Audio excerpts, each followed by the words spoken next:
So a couple weeks ago, something like really profound happened to me. I was taught how to breathe in a meditative way. And all of a sudden, I was listening to one of your recordings and taking a walk by the beach. And I just felt this insane conscious presence, like hardly insane, but we know what you mean.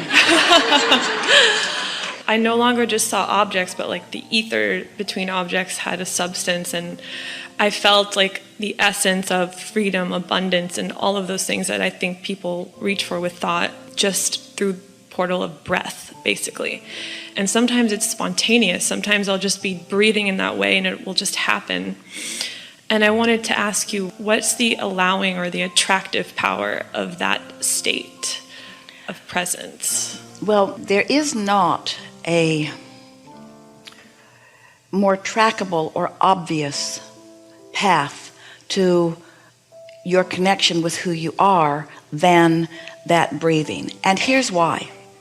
When we are teaching meditation, we teach focusing upon breathing. In fact, we offer a meditation CD with odd music that has an unusual flow to it, with longer breaths in and shorter breaths out, for the reason of requiring some attention to it, which keeps you from being able to give your attention to something else. So that really is the power of what you accomplished. It was a period of time with no resistant distraction. And so in a relatively short period of time with no distraction that is causing resistance, the momentum of alignment, especially when your desire is already there, can go very far. Now, it's important to acknowledge that because you have desire for that kind of connection, and because you have desire to have conscious awareness of it, in other words, there's a lot in your vortex that was being satisfied when the breathing put you in a state of non-resistance. And this is the way anything that you want comes about powerfully and quickly. Anything that you desire, especially if you really desire it, and this is a desire that was in your vortex before you even got here in your body. So that's a powerful desire with lots of momentum. And so in any exercise that causes you to release resistance, of course that's what you're going to accomplish.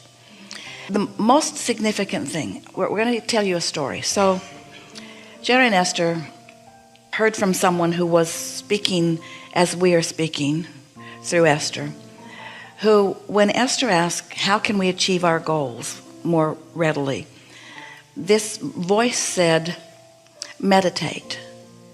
And Esther said, what do you mean by that? Because they were business people and meditation just seemed weird. And they were told, sit in a quiet room and wear comfortable clothing and focus on your breathing. And when your mind wanders, release the thought and focus back on your breathing. And so they went back to their apartment with that intention. They closed the drapes, they put on their bathrobes, they turned out the lights, they sat in some big wing-back chairs with an etagere between them because they didn't want to do this weird thing in front of each other. And they focused on their breathing, and they set a timer for 15 minutes. And right away, Esther described that something breathed her. Something breathed me, she said. She was just beside herself about it. Let's do it again, she said. So they set the timer again and again, quieted her mind because she focused on her breathing. And again, something breathed her. And then let's do it again. Jerry's thinking, here we go, because Esther is sort of all or nothing. And off they went again. And so at the end of that third 15 minutes, Esther's teeth were buzzing. The energy that she was allowing of us in her not quite yet physical apparatus caused a real toe in the light socket feeling for Esther. But here's the reason that we're telling you the story. We've been talking recently about how you all in your physical being are on the leading edge of thought. And we mentioned to you here today that you are an extension of this non-physical source energy, and that your inner being is right here with you at all times.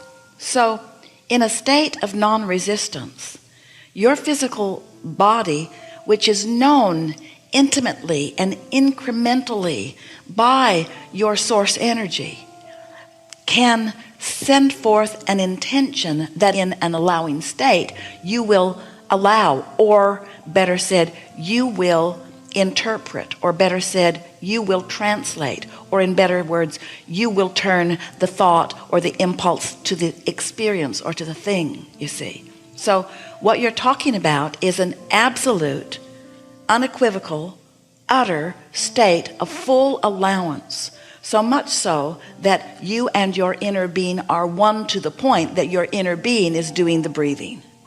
Yeah, that's what it feels like. Yeah. And so much so that everything I thought I wanted kind of evaporated, and now I feel like a really strong calling to be like a spiritual teacher. Well, when you think about it, everything that you thought you wanted is all tied in together. One doesn't have to separate itself from another. And the wonderful thing about an experience like that is once you have tasted and have conscious awareness of what full connection and alignment feels like, talk about clarity. Clarity to see things that your human eyes don't usually see.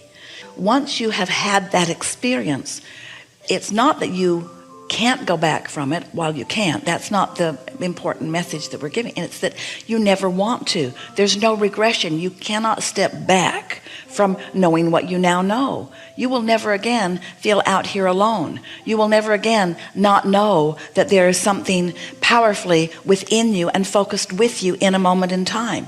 You will never again doubt that this now that we are all focused upon is the now that you recognize as now. In other words, it's a wonderful thing.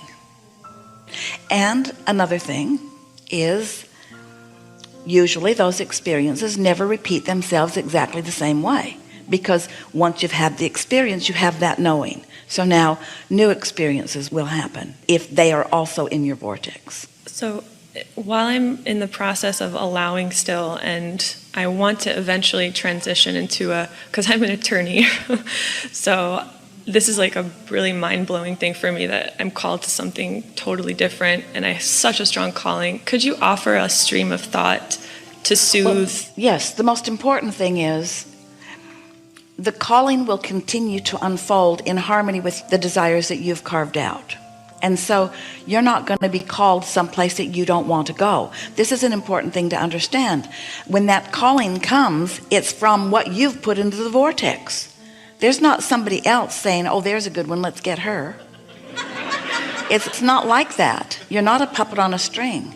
Esther felt great relief when she realized that Jerry was so excited once he realized that they had accomplished this connection with us. And he just wanted to talk to Abraham all day and all night. He just couldn't think of anything that he'd rather be doing. And Esther in the early days was a little concerned that he was going to use all of her up in a year, and then she'd just be, because it felt so powerful. But what she noticed was if she felt reluctance or wasn't ready or something, then the connection didn't happen. Or if they were in the middle of a conversation with us and the telephone rang, we released her immediately to whatever she wanted to tend to. So you're not possessed. You're not a puppet on a string. This is all coming in response to your requests. And so just relax in that knowing.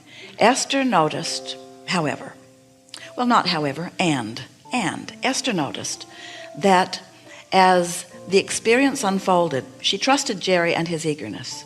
She didn't know what in the world was happening. As you called it insane, it's not insane, but it is different. Esther, somewhere around those early days, found herself saying to us, I'm willing. I'm willing. And when she came to that awareness, all resistance went away in that moment. And instead of it being a sort of tense experience, because desire was strong but there was some concern or trepidation, in her realization that she was willing, all of that went away, and then it was just wonderful, life-giving, energizing conversations that left her replenished, not depleted. Okay. Yeah. Thank you so much.